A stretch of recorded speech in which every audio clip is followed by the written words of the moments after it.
বাংলাদেশের শিক্ষার মানোন্নয়নে কিছু প্রাসঙ্গিক প্রস্তাবনা। শুধুমাত্র মেধার ভিত্তিতে বিশ্ববিদ্যালয়ে সুযোগ এবং নৈতিক শিক্ষা ও নিয়মানুবর্তিতা এই দুটি বিষয় বর্তমান শিক্ষা ব্যবস্থার জন্য অত্যন্ত গুরুত্বপূর্ণ সংস্কার। মেধার ভিত্তিতে বিশ্ববিদ্যালয়ে প্রবেশ কেন জরুরি? বর্তমানে সবার বিশ্ববিদ্যালয়ে যাওয়ার প্রবণতা উচ্চশিক্ষা প্রতিষ্ঠানের ওপর অযথা চাপ সৃষ্টি করে এবং বেকারত্ব বাড়ায়, কারণ অপ্রয়োজনীয় ডিগ্রিধারীর সংখ্যা বাড়ে। সেই সাথে বৃত্তিমূলক ও কারিগরি কর্মমুখী শিক্ষাকে উৎসাহিত করতে হবে জাতিকে স্বনির্ভর করতে।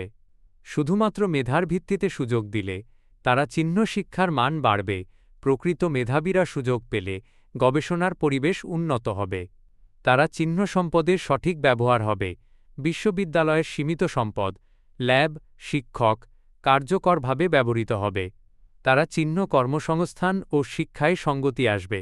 যাদের উচ্চশিক্ষার প্রকৃত মেধা বা আগ্রহ নেই তারা কারিগরি বা বৃত্তিমূলক শিক্ষায় উৎসাহিত হবেন, যা দক্ষ জনবলের অভাব পূরণ করে বেকারত্ব কমাতে সাহায্য করবে।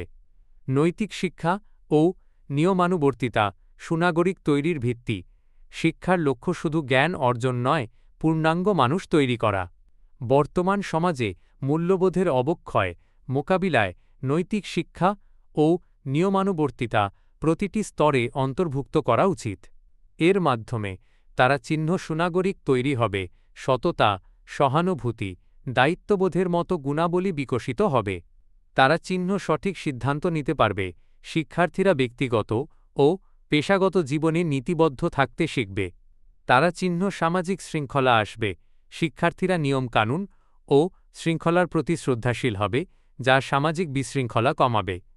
এই দুটি সংস্কারই বাংলাদেশের শিক্ষা ব্যবস্থার গুণগত মানের ব্যাপক পরিবর্তনে সহায়ক হবে এবং একটি উন্নত ভবিষ্যৎ গড়তে ভূমিকা রাখবে।